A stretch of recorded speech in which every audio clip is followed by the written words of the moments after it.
Todos, ¿cómo están todas?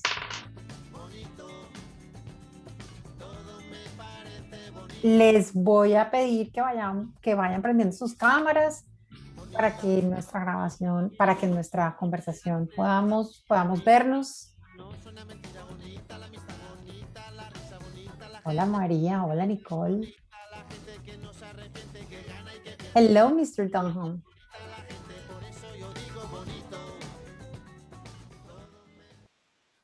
Buenas noches a todos. Bienvenidas, bienvenidos a nuestra conversación de hoy. Eh, Gracias por venir, gracias por estar aquí, gracias por dejarse tocar por este tema de generar resultados que nos importan. Eh, para quienes en el sistema que nosotros que estamos utilizando, tenemos traducción simultánea, gracias a Beita, que está ahí. Beita, salúdanos. Si quieren oír la traducción, si quieren oír a Bob, pueden poner abajo, en la parte de abajo de la pantalla, van a encontrar un botón que se llama interpretación. Y entonces ahí pueden elegir en inglés, si quieren oír a Bob en inglés, o pueden elegir español si quieren oír a Bea.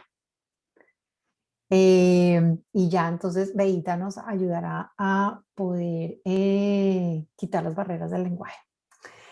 Bueno, pues nuevamente, bienvenidos. Les agradezco que pongamos las cámaras, que podamos vernos. Somos tan poquitos que es rico sentir que estamos aquí, que estamos todos viéndonos y que sabemos con quién estamos teniendo nuestra conversación el día de hoy.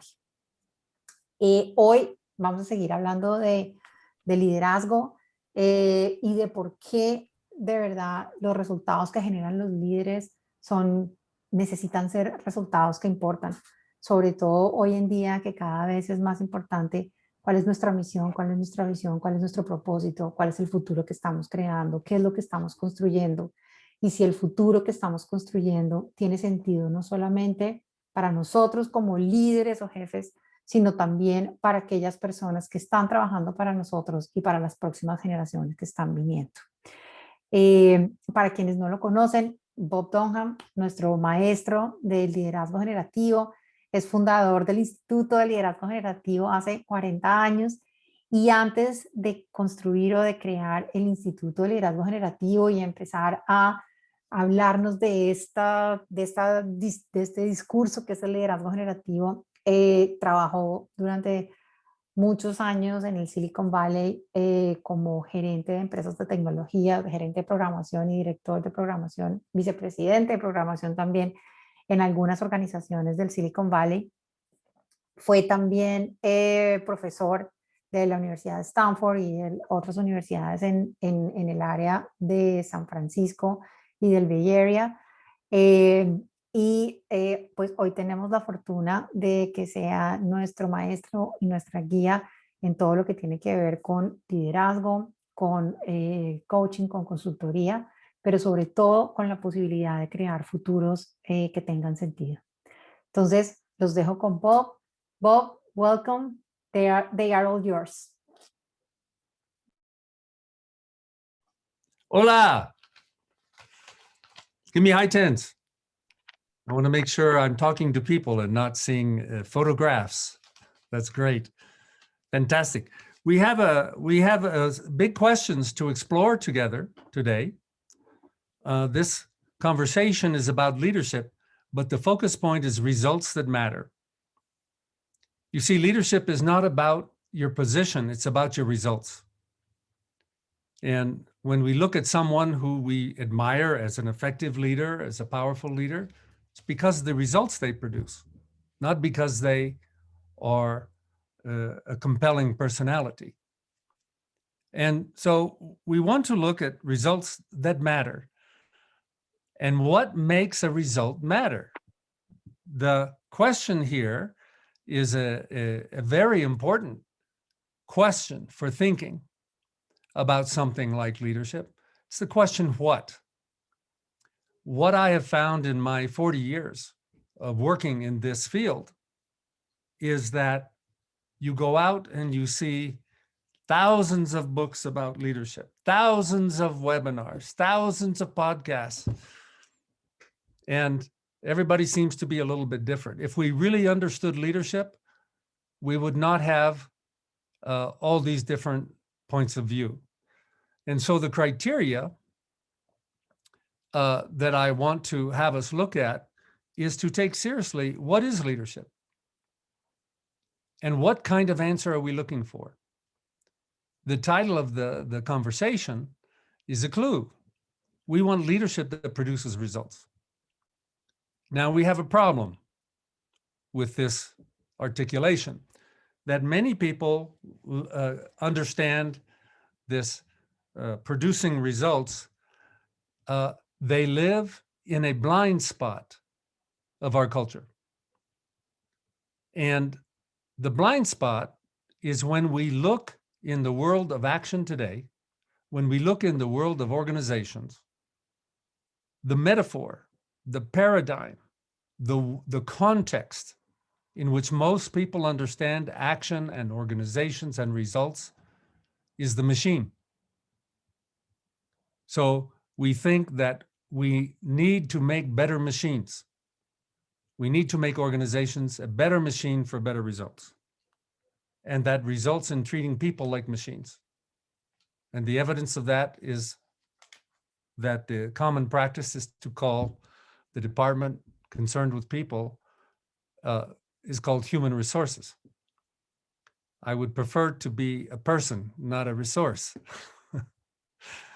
And that's part of our blind spot. We actually don't understand organizations in the mainstream common sense from the point of view of human beings, groups of human beings coming together and engaged in certain kinds of interactions in which you create a future that's valuable. The results we're looking for are value, satisfaction, and meaning. And just take a moment here and review what your common sense is about leadership. Is it about being the expert? You see, many people that are experts are not good leaders. Is it having a title and being in charge? We know many people who have titles that don't have followers. Is it being a problem solvers? Well, you can have answers to problems and still not be an effective leader. So I propose to you this question, what is leadership, is not a trivial question. There are many, many interpretations that misguide us in our exploration of that. One of the other big mistakes is I'm a leader if I have a title. And you only have to look at your own experience to say, how many people with titles do you respect as leaders? All of them? A few of them? Maybe rare. So results that matter, it kind of sounds like we have a magic answer. And where do results matter? They matter inside a person. The results that matter are the results that matter to you. And then we have other people in the game. So then there were the results of the executives, the results of the stockholders, the results of the customers. Excuse me. But how many of you have included in your thinking about leadership that in developing yourself as a more effective leader, you're going to create a good life? Not just more power, not just more income, but a good life. And the reason I say that is in our work with leaders, which I have now been involved in for 4 decades, people are so focused on results out there in the world that it often produces a posture of sacrifice. A sacrifice from yourself, sacrifice from the team. It's like, it's go for the result, go for the result. You have a life? Well, that sounds like a personal problem. But the excellent organizations have people thriving. They have people growing. And so in our path of leadership, we want to look at what matters for you, what matters for the teams that you lead, what matters for the customers or the constituency that you and your organization serve. And so I have a question for you. I want to welcome you to the conversation. I'm glad you're here, that we can explore together. But I have a question for you. Why are you here?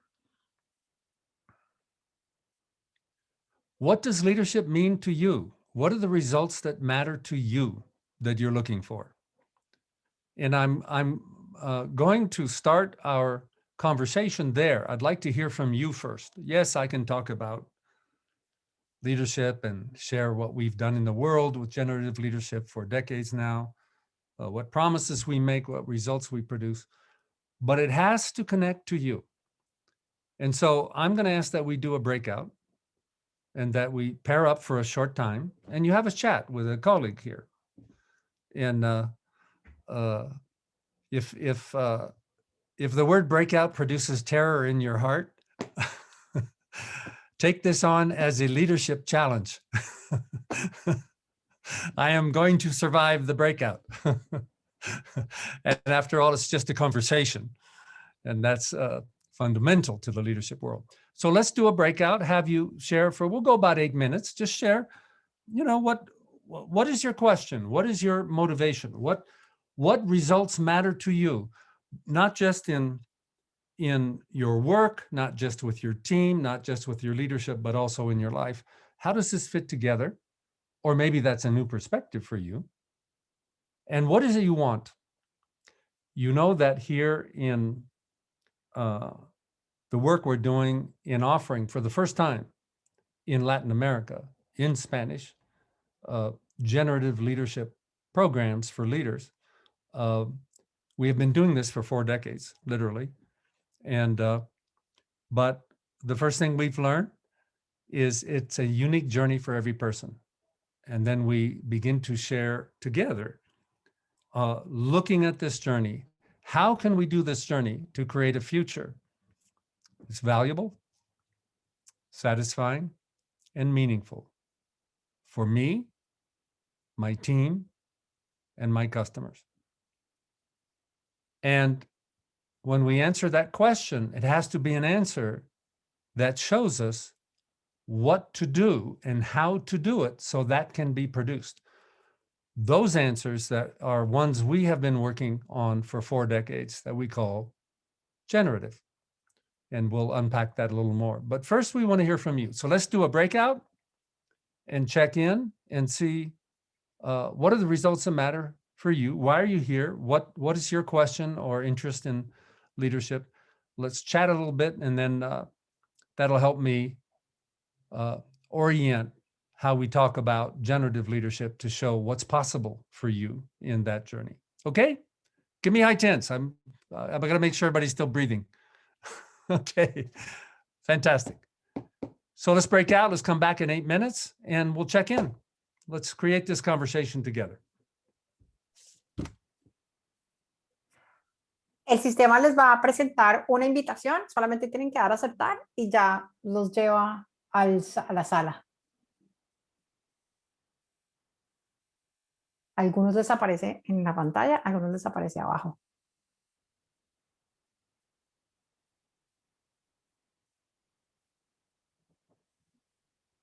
Con temas de bienestar. Y en los últimos años cambié mi perfil profesional de la investigación a la gestión académica. Actualmente soy coordinadora o jefa de carrera y me ha interesado harto el tema de la gestión y desde ahí verme como líder. Entonces, entonces, por tanto, estoy armando una nueva trayectoria profesional. Y desde ahí, cuando he conversado con Natalia, siempre me interesó lo que me mostraba y que sentía que eran herramientas útiles en este camino que estoy armando como de esta nueva trayectoria profesional, que está centrada en la gestión académica. Súper, Karen, muchas gracias. Bienvenidos a los que estaban en las salitas de conversaciones. Estábamos escuchando a Karen porque Karen estaba con María en una de las salitas y estábamos escuchando a Andrea, pero no se podían escuchar. Entonces arrancamos, pero no significa que arrancamos sin ustedes. Bob. Fantastic. So let's chat a little bit. Thank you, Karen, for speaking about your transition in life. This is often a leadership moment. And this is a place that you have achieved great, meeting a great standard by being a PhD, doing original research in your field. And now you're in a whole different game. And the others, the skills of the past may not be the framework you need for the new game. And this is not only dramatized by your shift, but this is also common when people are promoted. When people are in organizations and they are a professional or an expert or a team leader or a manager, and they get promoted, what we have found is that the next level of the game in organizations is an entirely new game. And one of the big problems in the organizational world is people are not trained for the new game. And they attempt to succeed from the old skills.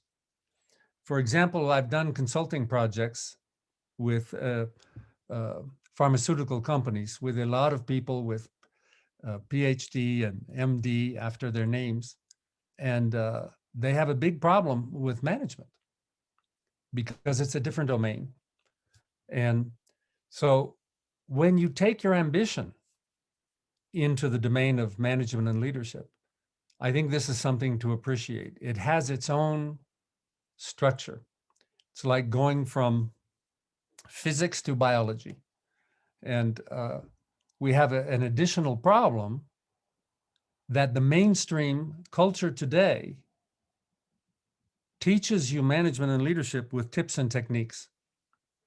Well, you do a schedule. Well, you do this and do that. And the problem is that there's no deep understanding of what is the domain. And so I'm going to propose, and we'll talk about it more later, I'm going to propose that you are entering the domain of changing other people's bodies. You are changing their interpretations, you're changing their agreements, you're changing their actions, you're changing their habits. And that's different than being the expert in your research. And it's a fascinating domain. But the first thing is to be ready to go into new territory. And if you are willing to do that, and the reason I say that, it's the biggest challenge we have found in our decades of working with leaders. Understanding what leadership is and how to do it is not the problem with leadership. The biggest problem we have found for people learning leadership is they don't know how to learn in a performance art. Leadership is not concepts. It is not understanding models and frameworks. It's dealing with other people. And you know, other people come in all kinds of weird packages. and there's a lot of challenges of the human interaction. So if that is a place where you're willing to be curious, in fact, perhaps even ambitious, then that is an unlimited possibility, because what we have done in the generative tradition is really say these very important questions. What is action? Can you imagine being a manager if you don't know what action is? What do? You do activity. And yet we have found in our research that it's not a very powerful interpretation of action with people.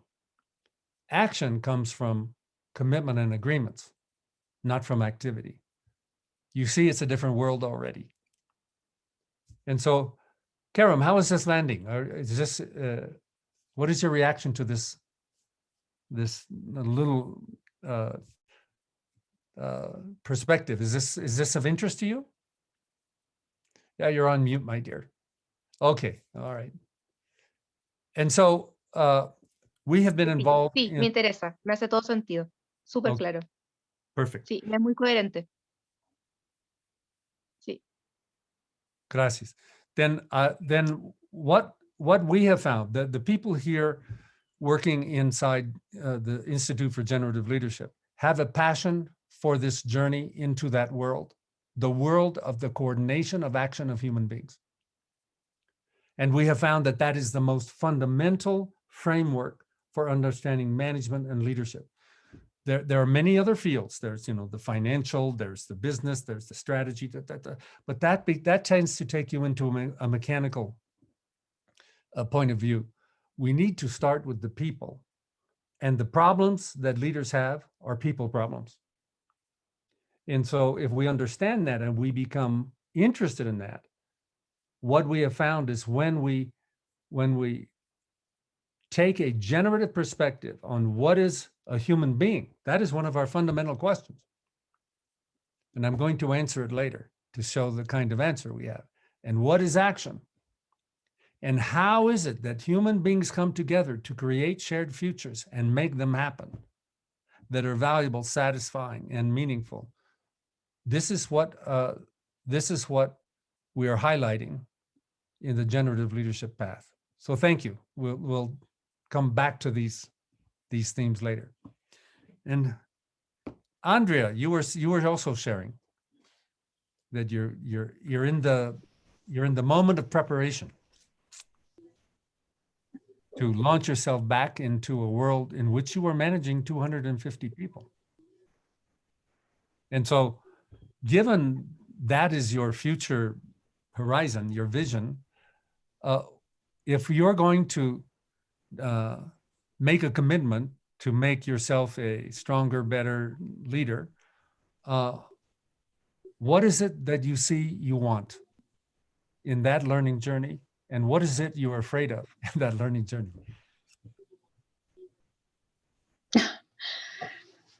Bueno, no son tanto temores, pero sí definitivamente es aprender a manejar a cada persona como es, ¿no? Identificarlas, reconocerlas, que eso es, creo, hoy en día lo más difícil, ¿no? Porque cada persona es un mundo. Entonces, cuando uno maneja tanta gente como yo, llega un momento que no puedes lograr personalizar ese manejo, ¿no? Porque obviamente tienes que delegar y muchas veces no logran tomarte como un líder cercano, sino al contrario, ¿no? Como que es algo muy alto que no tienen la cercanía. Y no es así, porque la organización en la que yo trabajé era una organización muy plana. O sea, yo era gerente de tienda, había un gerente de ventas, y de ahí jefes de ventas, y de ahí vendedores. O sea, no había más. Entonces, no es que no estaban, o sea, yo trabajaba con puertas siempre muy abiertas, ¿no? Pero creo que el principal temor es cómo lograr llegar a cada uno, ¿no? Y que cada uno interprete que nosotros como empresa o que yo como líder puedo apoyarlos, puedo liderarlos y que obviamente el resultado del negocio es el resultado del esfuerzo de cada uno de ellos, ¿no? Que eso es lo más difícil. Well, you have already articulated a very powerful leadership paradigm of saying, how do I connect with each person's uniqueness? And so you already have a strong framework there. There's an organization called the Gallup organization that does surveys around the world every year. And they're the people who invented the measure of employee disengagement. They talk about, and in their survey, they have 12 questions. 10 of the questions are conversations. And yet in the United States, 69% of employees are disengaged in their work. And that is not an employee problem. That is a leadership problem. And we can immediately see they are not having these conversations or not having them in the way that you are articulating, that you have to connect with each person in the way they need connection, that they have to be listened to, And so I suspect you have some skill at that already. And let me ask, and you don't need to answer now, Sí. if you took your leadership to another level, what would that look like? And what is your ambition for your leadership? And if you have an answer, great. If not, it's a good question to hang out with. Okay? Yo creo que hay que pensarla, ¿no? Okay, that's good. That's good. Sometimes, Gracias. Thank you. sometimes we want to zoom out from what is the work in front of us to say, why am I doing this? Where am I going with this in my life journey? Not simply being better at the work. And sometimes there are gifts there. So I look forward to your reflections. Who else? Why are you here? What is your question? Let's share a little bit.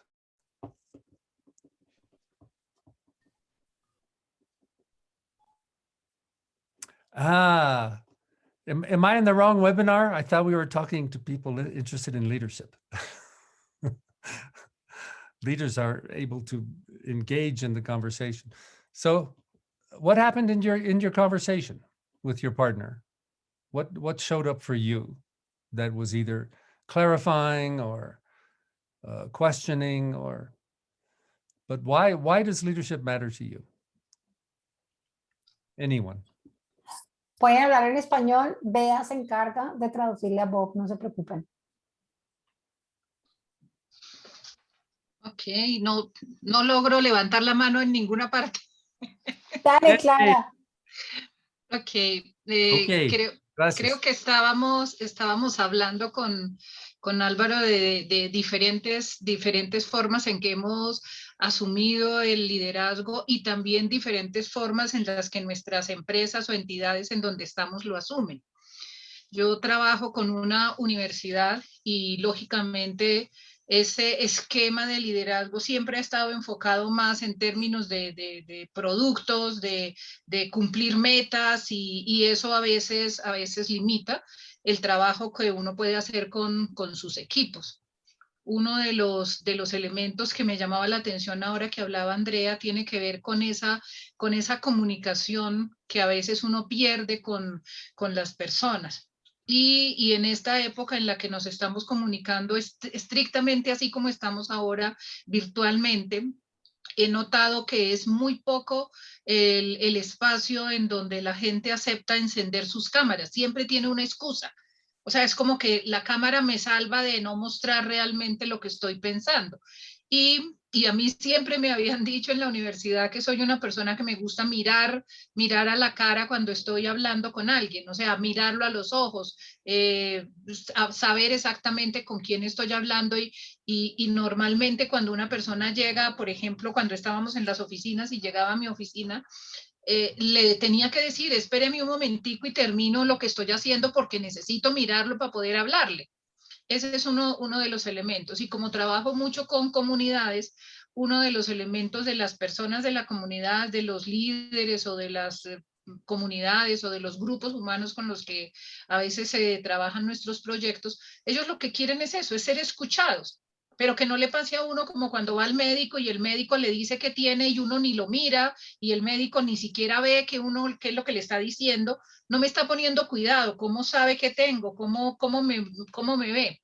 Ese tipo de cosas me llama mucho la atención y me parece que hay que mejorar mucho en ese aspecto. Yo sí quisiera tener una forma de poder contactar a esa parte, a esa persona que está en mi equipo y poder ver si realmente me está diciendo lo que realmente siente, o sea, que haya de verdad una interacción, lo que llamamos en uno de nuestros proyectos una escucha interactiva. O sea, que haya una conexión directa con la persona y a veces con estas interacciones virtuales es difícil cuando la persona ni siquiera quiere encender su cámara para mostrar su rostro y asentir con la cabeza o mostrar con las manos como nos saludamos aquí. O sea, ese tipo de cosas me está llamando la atención y creo que es una oportunidad para acceder a este tipo de cosas. Gracias. That's fantastic. No, I believe you are addressing something that's very fundamental. How can we become a team if we don't know how to connect? How can we do good work when we feel unsafe to be in a public team setting? How, as leaders, do we create that trust and the background in a way that people, as you say, feel listened to? And I believe that you have identified some core fundamentals. One of the problems we have with certain interpretations of leadership, they say, oh, this is simply refinement of communication skill. No, it's the fundamental place where people need to come together to share the future, to share care, to share commitments. And it always happens in conversation. And I said before, leadership is a performance art. It's not simply being the expert giving direction. It's not simply being the person in authority giving orders. It's creating the human connection for this shared value, satisfaction, and meaning on behalf of all the constituents in the process. Why is it that I also work with professional coaches, and I asked this question. I said, how many of you are corporate refugees? And most of them raise their hand. They want to leave the corporation. They want to leave the organization because it's a wasteland for human beings. We haven't designed the organization to be about human beings. Everybody is a human resource in a mechanical process to produce numbers. What we have found in our 40 years, that when you bring forth exactly what Clara has been talking about, true connection, true presence, true listening, really developing that background of how do we have conversations so that we feel we are listened to and that the work is meaningful. That's what leadership is for. Yes, you need experts. Yes, decisions need to be made. But people are not simply the victims of that process. They can be participants in it. And so we saw this challenge of creating a space of conversation when I invited you to speak, and everybody was a little bit cautious. Can I really speak here? Can I really be heard here? Can I really be treated with respect with my point of view? Can I really share what I don't know and where I have my problems? And those are characteristic of a high performing team. High performing team is not where everything is okay and everybody is an expert. A high performing team is when people have real conversations about what's missing, what's broken, what are we going to do about it? What's your opinion? Let's have our disagreement. Let's go forward. And Maribel and I were talking before the webinar in how we were going to focus. And she said something very important, that the mainstream common sense of our culture does not understand that a boss is different than a leader. You can be a boss without being a leader. And in fact, that is probably the more common condition in organizations. We have a lot of bosses, but not a lot of leaders. Because what makes a leader a leader?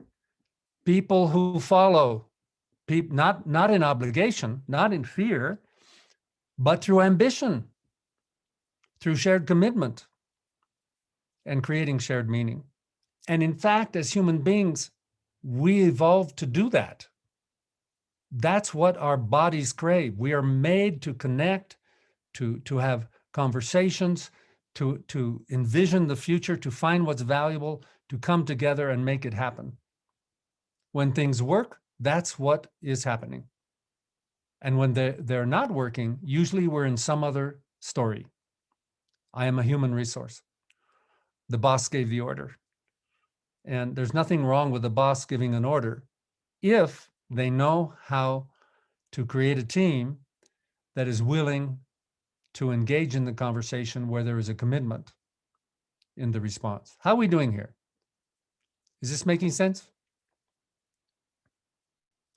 So let me talk about how we have explored these concerns and are exploring them now around the world. So first of all, the Institute for Generative Leadership began in the US. I founded it in 1993. And the prior 7 years, I'd worked in companies with Dr. Fernando Flores. I was a student. I worked with him in the ontological design course. That's part of my background. And that discipline of ontological design was all about how do people create the future together? How do people create the world? And so it was a very good background, very good training for me. And in 1993, I founded the Institute and began to do consulting in companies. And I did that full-time for 5 years. And we did projects. I've done projects with teams where we produced 8-figure results in 6-month projects for companies, for large companies. That's $10 million or more. And we did it when most consultants would come in and produce cost savings, they would have people get fired. And I'm very proud that in all of our projects, nobody ever got fired. What we did was eliminate waste. What we did was produce better conversations. What we did was produce more value because we had much more powerful interpretations of how to see what is an organization. An organization is not just a bunch of people. An organization is a network of conversations that produces a network of promises that are effective at aligning people and producing the value and satisfaction and meaning that we have been talking about. But this is a new paradigm. It's not mainstream yet. We're doing our best to talk to the world, talking to you and other people. And so when I first was introduced to this body of work, prior to working with Dr. Flores, I was, as Maribel introduced me, in Silicon Valley. I was, in fact, a computer programmer. All I wanted to do, I was a nerd. All I wanted to do was write cool code. And then I joined this company, and they hired me in a project. We were going to design a new computer, and it was going to be a nerd dream. And I was very happy. And then they canceled the project because the company was in trouble. And so all of a sudden, I was in the real company that was in trouble. They had not been able to get a product out the door for 2.5 years. And in Silicon Valley, that's death. That is a death spiral, because if you're in technology, you have to innovate, innovate, innovate. And so it was so bad that that particular year, the percentage of people leaving the company was at a rate of 40%. Can you imagine 40% of a company walking out the door, how it would survive? And I said, I looked at all this bad mood, all this resignation, and I began to have conversations. I was in a place in my life where I was beginning to find my voice. And I said, why aren't we producing excellence? Why are we a victim of this problem? Why aren't we creating? And I wound up, they brought in a new executive of development, and he heard my reputation of talking about, by the way, I was going to leave. I got a job offer from another company. I was going to leave this mess. And this new vice president did an exit interview with me and said, tell me what's wrong. And I had a very good time for half an hour telling him everything that sucked in the company. That was why I was leaving. It was a lot of fun. And then he did this ninja move on me. And he said, I'm here to fix that. Why don't you stay and help me? And it was like a slap in the face. I didn't expect that invitation. That gave me a sleepless night. I had to ask the question, what am I committed to? What am I really trying to do in my work path?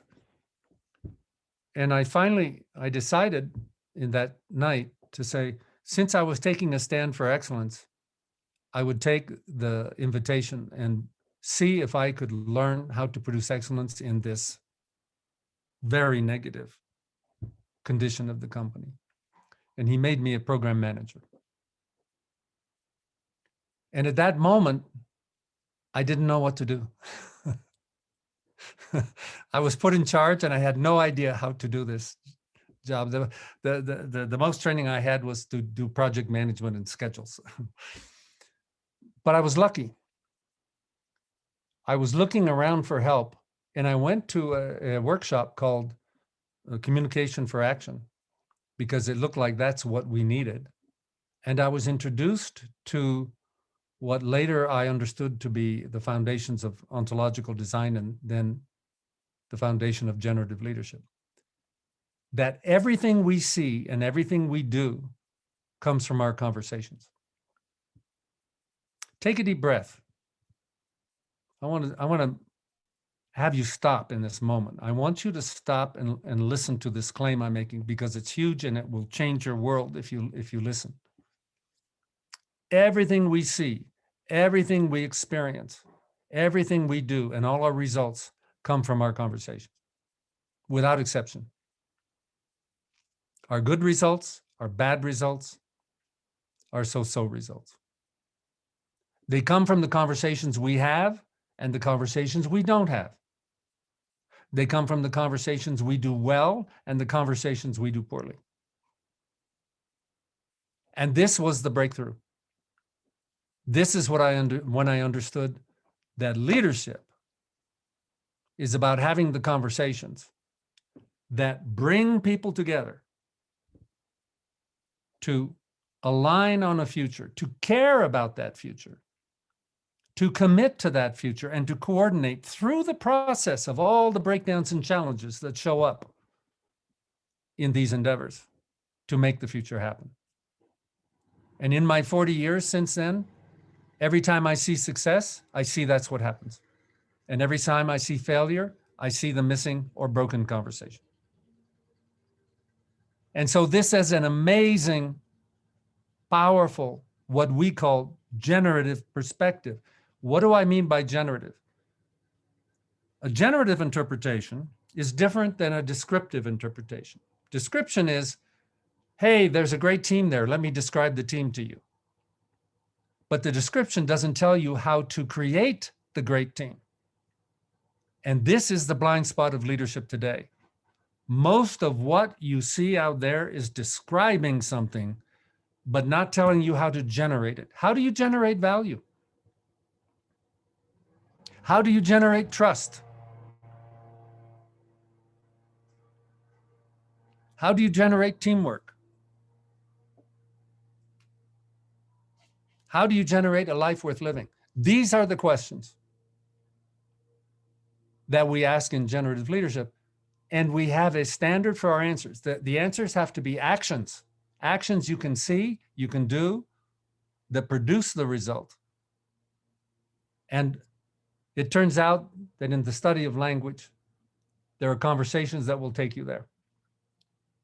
And so here I was in charge of 250 engineers, 22 managers, 35 products, that the company was going to die because we were not producing new versions. And in 6 months, with new conversations from this workshop, in 6 months, we delivered all 35 products on time, on budget, all the new features, and 10 times higher quality than had ever been achieved before.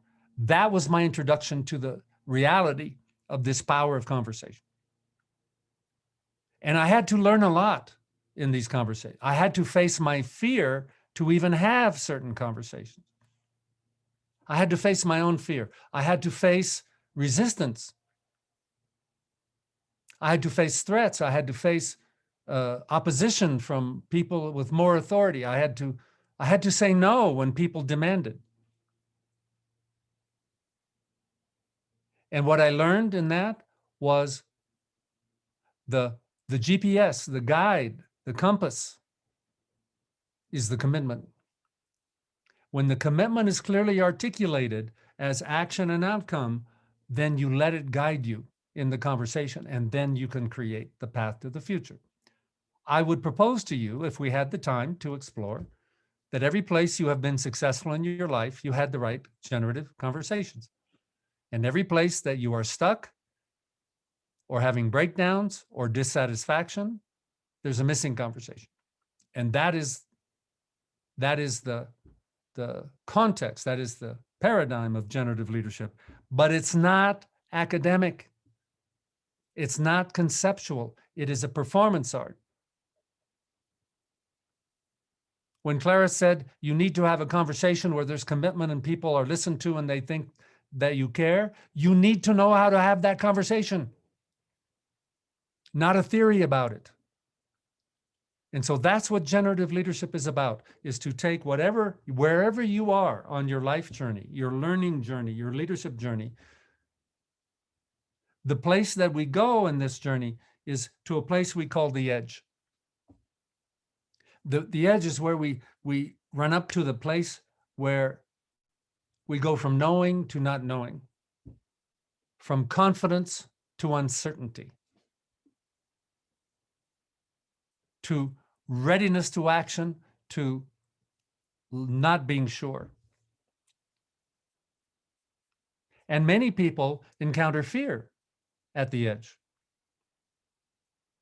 And what we have done is reinterpreted the edge to be a learning edge, a leadership edge, because the possibility you want are not inside what you already know.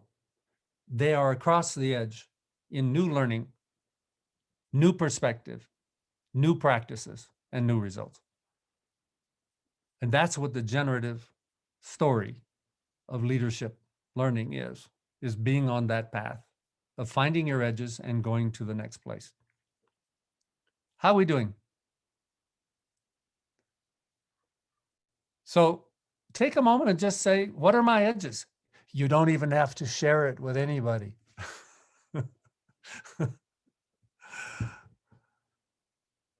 My edges right now, my edge is overwhelm and the tendency to commit to too much. And I have to watch it. But I've learned how to manage that. And my edge can be impatience, where I plant the tomato seeds in the garden, and the next day I come and say, where's my frickin' tomatoes? I need to learn to give things the time they need. And these are the fundamentals of leadership, is learning what actually happens in life, what actually happens in bodies, what actually happens in emotions, what actually happens in stories. When we go there, then we have teams, plans, organizations, innovations. And that is what we have learned. You have to go down into the roots of human action. And the first place we learn is inside ourselves. That's what I learned in my Silicon Valley story, to go past my fear. And then I had to learn how to have conversations that worked with the other people to get alignment and agreements and have honest conversations and honest negotiations. And then we had to have such a strong team that we would go forward to the vision that we shared through the process of inevitable breakdowns, and learn to manage breakdowns together, not as a place for blame. And then the game got clear and it worked. So let me ask if there's a comment or question here, and then I'm going to show a little bit of structure in the generative point of view. Anybody have a comment or question so far? Is this resonate with you? Because this is your life journey. This is your ambition. This is your world. This has to be something that, does that have value for you? Yep. Alvaro, please. La pregunta que haría es, y lo hago porque llevo 3 o 4 años y pues también en la pandemia, teniendo mucho tiempo para mí, para pensar, para estar conmigo. Y la pregunta es, y a veces no entiendo todavía lo que estoy aprendiendo y la pregunta ahí es, ¿cuáles son las preguntas? ¿Cómo es el método para organizar la reflexión interior y buscar conclusiones que te permitan avanzar al siguiente paso que estás proponiendo? ¿Cómo organizar esa reflexión interior? ¿Y por qué es Beautiful. tan importante? First of all, congratulations that you are reflecting. Many people live in an addiction to distraction. They don't want to reflect. They get impatient with reflection. So you have created a space of possibility. The way to reflect is not to drift, not to just be random. I'll give you the suggestions from our learning over the 4 decades. It's to decide what are the important questions for you. It's to decide what are the important questions and what are the important outcomes. And what is underneath those 2 questions is what we have found is the most powerful question, not just for leadership, but for being a human being, living a good life, is what do you care about? You see, in our mechanical world, everything is about external action, external results. What do I do out there? And we don't have an internal life. But I've been talking about value, satisfaction, and meaning. You cannot have value without care. If you have results that people say are valuable and you don't care, it's not valuable for you. If you have results that people say is satisfying and it doesn't satisfy you because you don't care, it's not satisfying. And if you want a life with meaning and you have a result that you think should be very meaningful, but you don't care about it, it has no meaning. And so this has been one of our discoveries, Alvaro, is we need to go deep down to the foundation of being human. And the most generative answer we have found that captures our humanity is that we care. And the dis-ease of our era today, the problem of today is people have not been taught this. So they try to navigate in their life by what I should do to produce some result that people say is a good result, and I don't even care. I don't even know what I care about. So our first question in this journey is, what do you care about, really? What makes you alive? Because when you find that, it's going to give you guidance in your journey. And then we have a second question for your reflection. If I know what I care about, how do I take care of what I care about? How do I examine my life and my habits and my actions? Am I taking care of my care or not? You see, one of the tragedies of being human and being a creature that cares is we can be disconnected from our care. And when you're disconnected from your care, you are also disconnected from value, satisfaction, and meaning. And where are you living? In what people tell you you should do, in obligations, in busyness.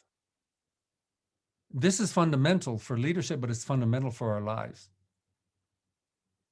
And so when you go from care, which many people don't know what they care about, it's actually not been a question we have been encouraged to ask.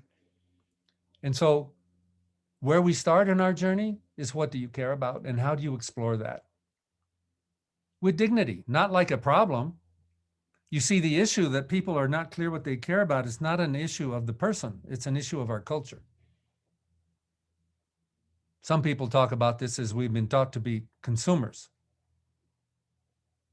that we're reacting to what people want us to consume rather than saying, no, I know what brings meaning to my life. Then we go from care to taking care. And then we learn another potent inner part of our inner journey that is where we produce the power for leadership in the external world, which is, what are your commitments? And in order for your life to work, in order for your leadership to work, you need to line up care, taking care, and commitment. And leadership that is the first step of leadership. And it is in the part of the journey we call me. You need to do this in yourself. And when you do this, what do leaders do with teams? They produce clarity of shared care in the team, shared taking care in the team, shared commitment in the team. That's what produces excellence in teamwork. And that requires conversations. But conversations not like ideas, but conversations like full body contact sport of life. And so you see, we're offering a different paradigm, and there is structure to the conversations. They can be learned. Alvaro, how did that land for you? Sí, bien, hace sentido, Muchas gracias. Quisiera, abusando de la, ¿cómo romper la cultura? ¿Cómo ves el tema de la cultura?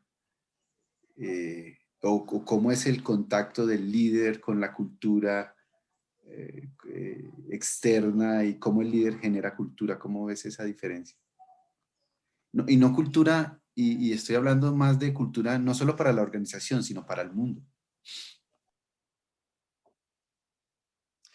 You're asking a very important question. The culture is habits, conversations of how people see the world and act in it. That's what culture is. And it's all created in conversation. It's created in our education. It's created in the mainstream culture. How does a leader change that? You change the conversations. You change it in yourself, and then you change it with a network of people. And that's where we go to results. What is leadership about? Producing results. How do you make promises where this approach produces more valuable promises than the conversations of human resources and machines and meeting expectations only of other people? We tap into the power, and that's what we're doing in the Institute. We're going to change the world one leader at a time, one human being at a time. And if that's of interest to you, we're a good place to come and play. Good. Nicole, you've been waiting patiently. No worries.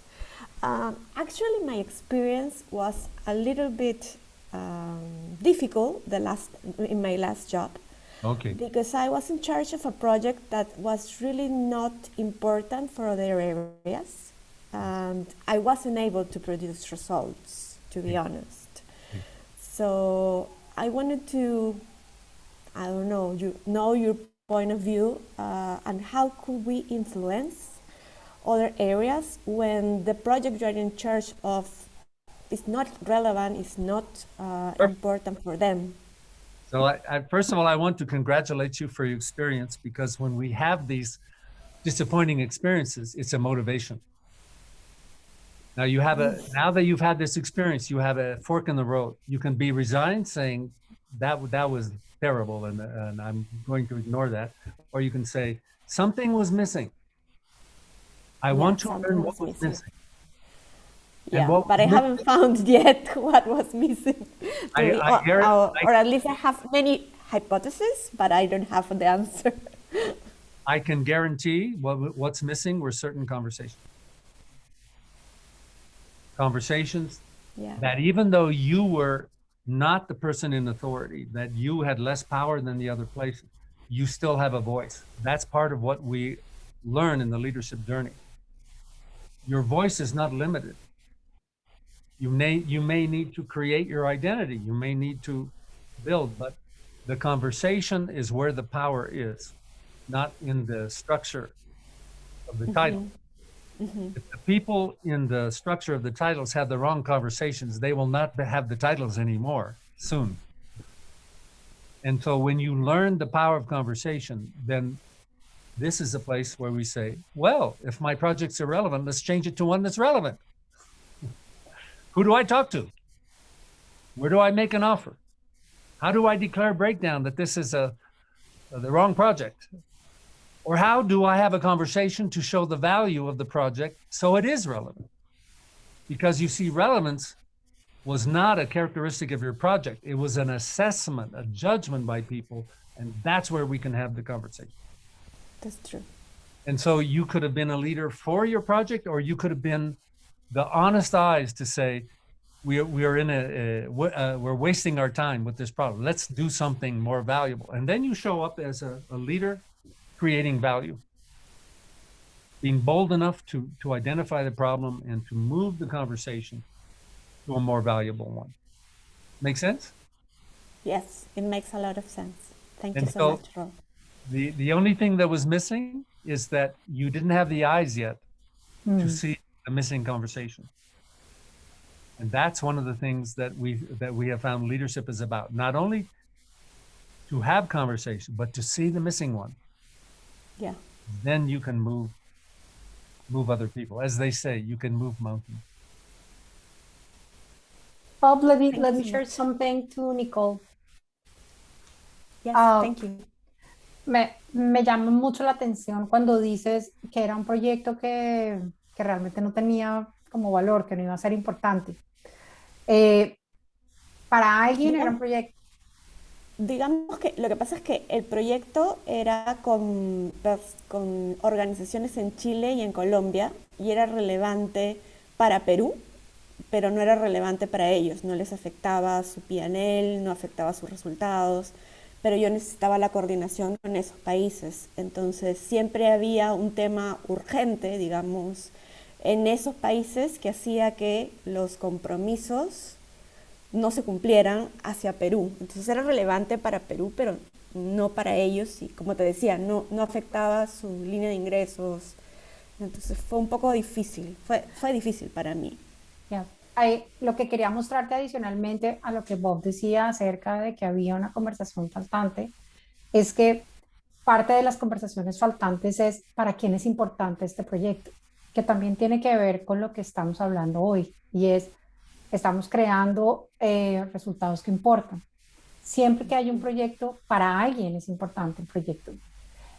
Buscar para quién era importante ese proyecto y darte cuenta o lograr que las conversaciones subieran de nivel. Es parte de las conversaciones de lo que Bob te dice, es quiénes son parte de esta conversación. No solamente hay una conversación faltante porque la conversación no se ha tenido, sino porque no se han identificado todas las personas que deben estar al interior de esa conversación.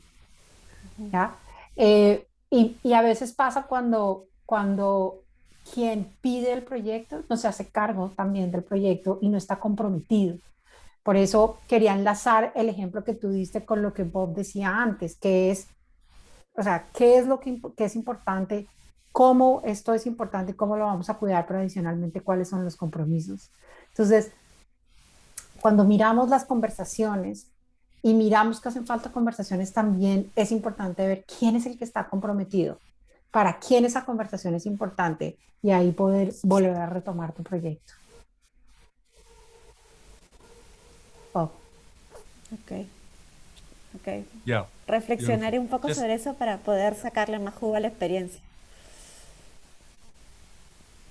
Sí, tal cual. Gracias, Nicole. Gracias. So the blind spot that Maribel is pointing at is the cultural common sense is a project is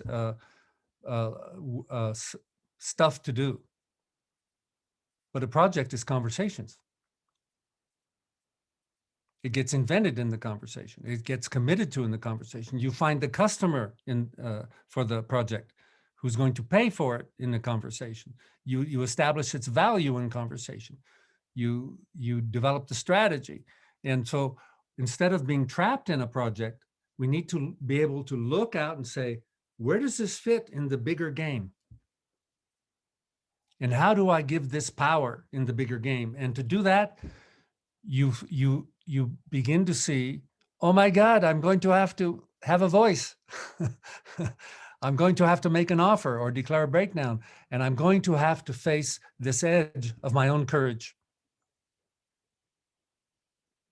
And begin to speak on the possibility of the future. Begin to speak from the value and relevance in the network. And maybe I don't have the answer, but I can begin the conversation. I can be the choreographer to find the missing conversation. This is what leaders do. This is what leadership is. Leadership is not being the person in charge or the expert. It's a person who sees the conversation that's needed to create a valuable future alignment and coordination to have it happen. And so Nicole's example was simply a place where she was stuck in a place, but she didn't see the missing conversation. And so and there are many other conversations that senior leaders get into. We call them power and politics, for example, is part of the game. We need, if we're going to be a leader, we have to graduate from being a good performer to win the game to beginning to be part of the conversation of designing the game and then deciding what game is worth playing.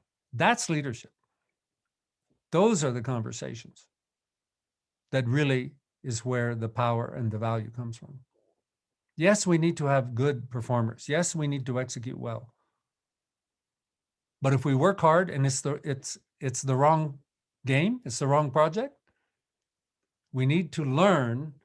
Remember, I said to Claude that we have to Karam that when you are promoted to a new level, it's a different conversation. And so we have levels of leadership. Let me show you something. I'm going to share my screen. And oh my goodness, hang on.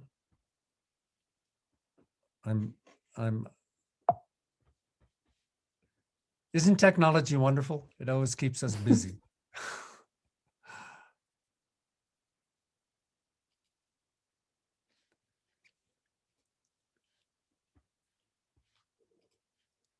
Okay, hang on. This is worth waiting for. I'm going to show you a map that we've developed over the last 40 years.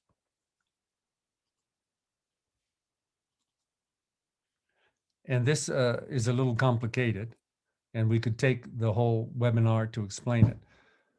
But I'll give you the fundamental message. We have seen that there are 5 transitions in levels of leadership to bigger scale and bigger promise. The first transition is the one that we're talking about now, to go from work is doing things to the power of conversation and commitment. That is the first transition. And that brings us here to this first level. And when you want to have more impact as a leader, create more value, you don't simply do work or even generate and fulfill promises. Then you begin to ask a question. We have a term called condition of satisfaction. All action is producing satisfaction or dissatisfaction in human beings. Satisfaction or dissatisfaction in the team, satisfaction or dissatisfaction in the customers, satisfaction or dissatisfaction for you. And so when we get promoted and when we give ourselves more power, we begin to work on creating new conditions of satisfaction. When people get promoted to more senior levels, to being directors or vice presidents, they're being asked a different question. It's not just working hard or even improving things. It's about what game should we be playing? If you want to play, if you have the ambition to be a leader who's making a big impact at scale, You have to invent games, design games, change games, not get stuck in them, not just be the hamster in the wheel running fast. And there's a level after that where we find there are leaders who are visionaries. And these are the people who often are people who get venture capital and found companies. And I see a new possibility. But you can also be a visionary leader inside the company. You can be a visionary leader and not even be a manager yet, because it's in conversation. And the biggest game that we have identified is to be a history maker, to create a future history that's not just a repetition of the past in a major way in the culture of your organization or of the world. So there are levels. It doesn't matter how successful you have been, how much you know, there is always the next level of impact. And if you live in ambition, if you live in care and taking care, there's no limit to the possibility to take care of cares in the world. And that is what we have learned, is that leadership can be a lifetime journey, not of obligation or hard work or struggle, but of the joy of creating the next opportunity for what you care about to be taken care of. That's the source of meaning.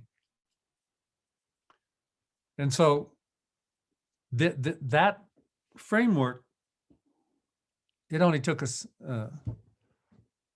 30 years to put that together, but now we have it. Now we have a map of the territory. So there's much more I could share with you. Obviously, our programs in leadership in the US are 3 years. They are programs in which you are not learning concepts, but you are in action in your life and in your work with your real commitments. You're learning by doing. You are accompanied by a personal coach. You are working in a learning team. And so it's about results that matter by doing it, not studying about how other people do it. And this journey will take you into a journey. I have another place I want to share with you. Hang on. Oh my God, here I am in the middle of technology again. My God, will I ever survive?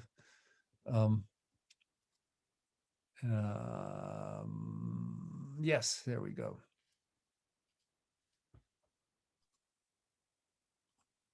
This is worth it. Hang on.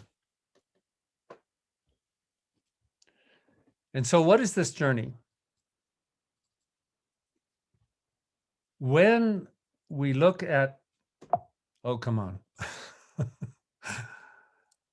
What you often find in the world of organizations and business is people want to get results in the world.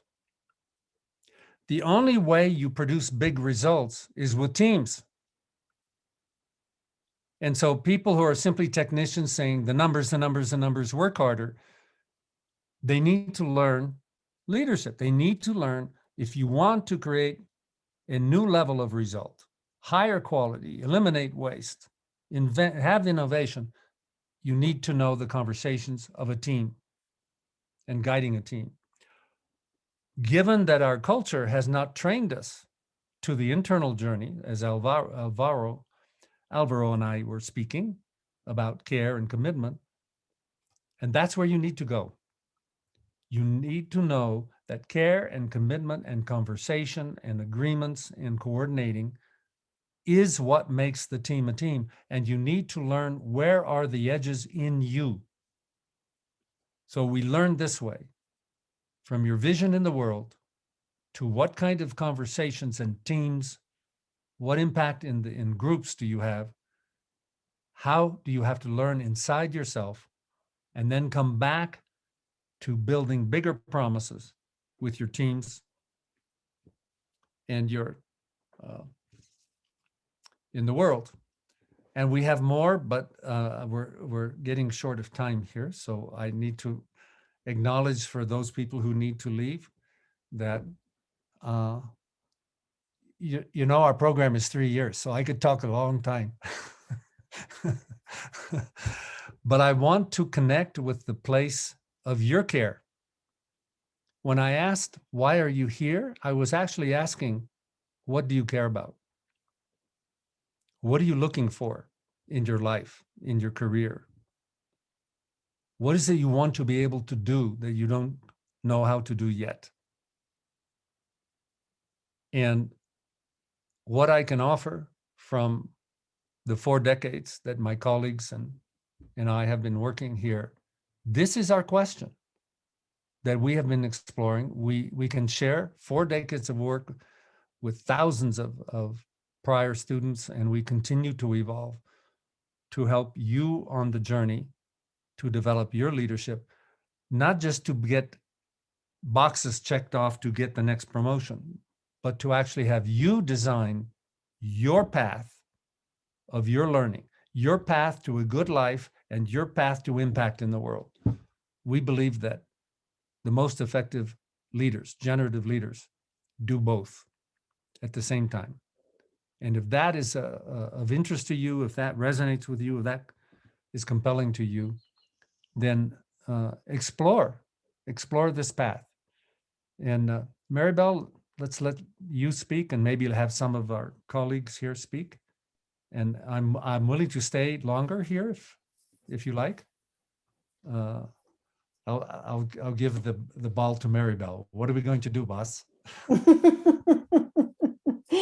No, Bob, gracias por la conversación, y si alguien tiene alguna pregunta adicional de lo que estábamos hablando, como Bob les estaba contando, está dispuesto a quedarse un tiempo más.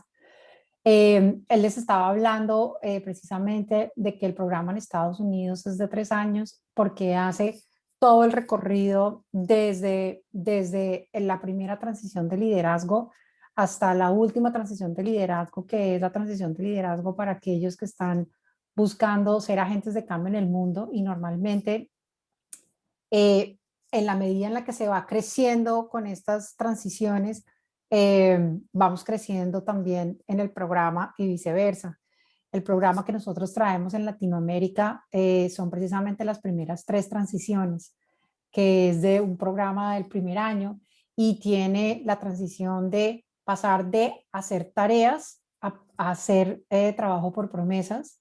La segunda, a poder trabajar con condiciones de satisfacción. Y la tercera, poder trabajar creando valor agregado y generando nuevos juegos. Para nosotros en Latinoamérica ha sido bien importante traer este programa, porque nos hemos dado cuenta que muchas de las personas y muchas de las organizaciones con las que trabajamos ya haciendo consultoría se preguntan esto de lo que estábamos hablando hoy: ¿qué significa un resultado que importa? Y algunas personas en las organizaciones nos dicen, no, pero sí, todos los resultados importan. Y a lo que nosotros nos referimos es que perseguir los números o perseguir los KPIs a veces hacen un terreno infértil para poder generar equipos, para poder construir líderes, para poder seguir creciendo y para poder hacer que nuestras organizaciones vayan creciendo y vayan teniendo el sentido que queremos darles. Yo personalmente les agradezco mucho que hayan venido. Esta es una de tantas conversaciones, como Bob les estaba diciendo, a las que los podemos invitar, y los invitamos definitivamente a que vengan y conozcan el programa, miren si están interesados en el programa y empiecen una conversación con alguna de las personas o con alguno de nuestros coaches, mentores, que son las personas que están dedicadas a esto o que estamos dedicadas a esto de cómo construir mejores organizaciones con líderes que se sientan responsables por las personas que están a su cargo, que generen espacios seguros y definitivamente empiecen a generar el mundo que queremos generar y que queremos construir. Entonces, no sé si todas las personas que vinieron, si todos ustedes tienen a alguien directamente con quien puedan tener una siguiente conversación, y si les interesa, alguien no sabe a quién dirigirse para tener esa conversación y le interesaría tenerla, para que sigan trabajando o conversando de esto que es el espacio de la construcción de un liderazgo nuevo.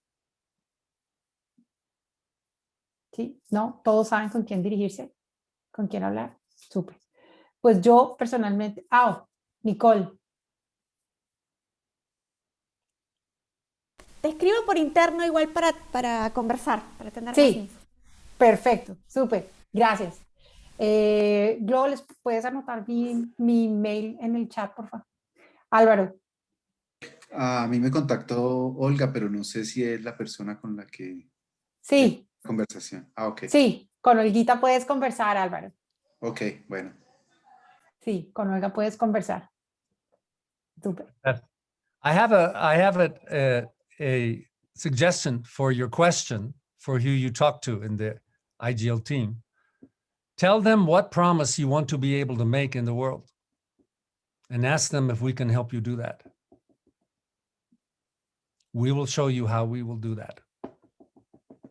Sorry, Bob, I didn't understand. You want me to tell them my promise?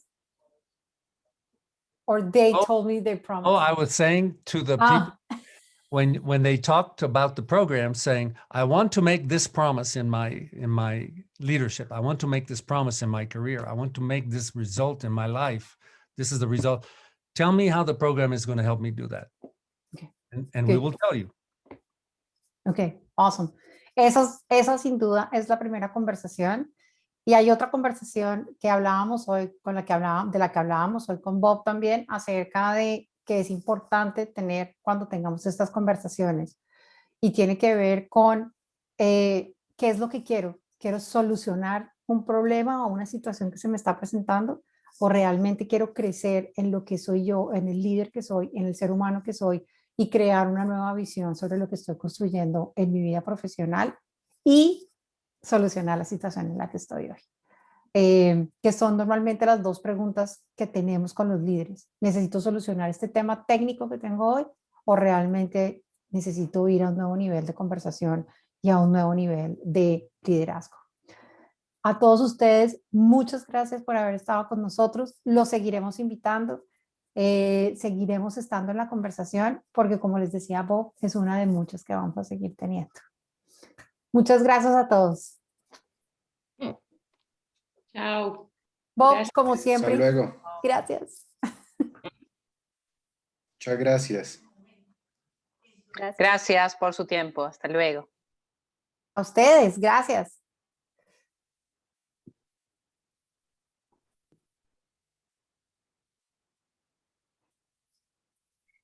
Muchas gracias. A ti.